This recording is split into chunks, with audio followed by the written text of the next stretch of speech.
The text message that I got the other day read like this: the world seems to be full of chaos right now, and I wonder how we can remain grounded. That was a heavy text message to receive. You might know this already, but we do this thing called sacred text that allows a direct pastoral text message connection between our between team and everyone out there in the world who participates in between if they opt into it. And I got that text message from a woman the other day. It hit me in the gut, man. The world seems to be so full of chaos right now, and I wonder how we can remain grounded.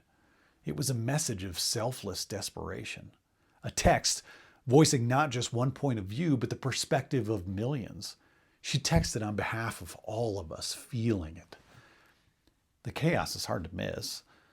It is spinning and swirling in front of us, a toxic concoction of fear mixed with anxiety, coated in a thick glaze of uncertainty, making it hard to tell what's even true, all splattered across the ruins of the crumbling walls of what we recently knew as society. One of my favorite Bible passages to reflect on comes from Hebrews 10. And before we read it together, let's remember what the world looked like to the author and to the audience to whom the letter was written. Their world at that time was divided. Their world was frightening. Their world was politically charged and sometimes incredibly violent. Their world felt unjust to nearly everyone who wasn't massively rich and powerful. Their world was chaotic. They were experiencing political oppression and persecution. The early Christian movement was a threat to Rome. They were feeling marginalized and fearful of empire. They were experiencing burnout and exhaustion. It seems like many of the people receiving the message of Hebrews were starting to disengage and retreat back into the shadows of the status quo. They were fractured and divided. Interpretations of what it meant to live a holy life, a good and decent life, varied greatly. And everyone seemed to be using like ancient scriptures and traditional wisdom as a weapon of manipulation for their own selfish causes.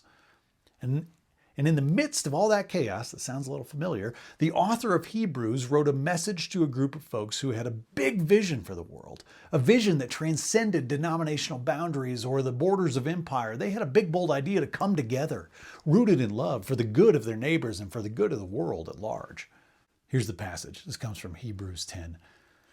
And let us consider how we may spur one another on toward love and good deeds, not giving up meeting together as some are in the habit of doing, but encouraging one another, and all the more as you see the day approaching.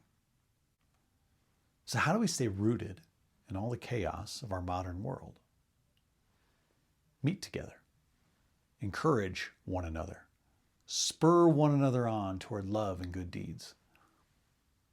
In the chaos, come together.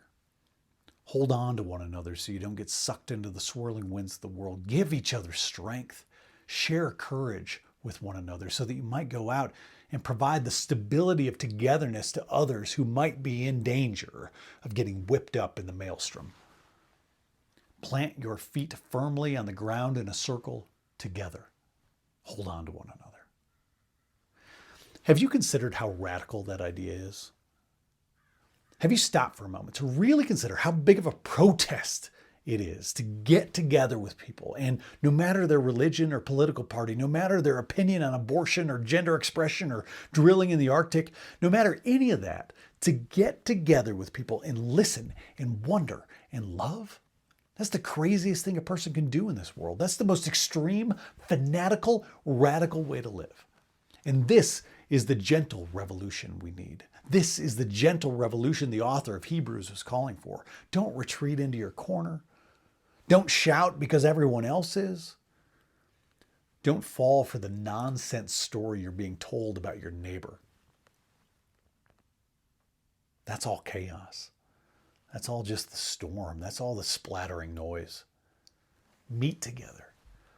Encourage one another. Spur one another on toward love and good deeds.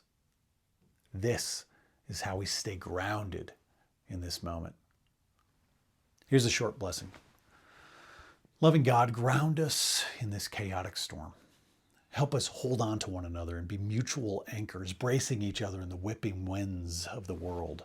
Remind us often to encourage one another lovingly and to spur one another on toward good deeds. Keep us grounded, God. Amen. Between is about you. Take this message into your life this week and fill the space between you and every person you encounter with your sacred light. My favorite church is the space between people. Now go with God's love and create the church between.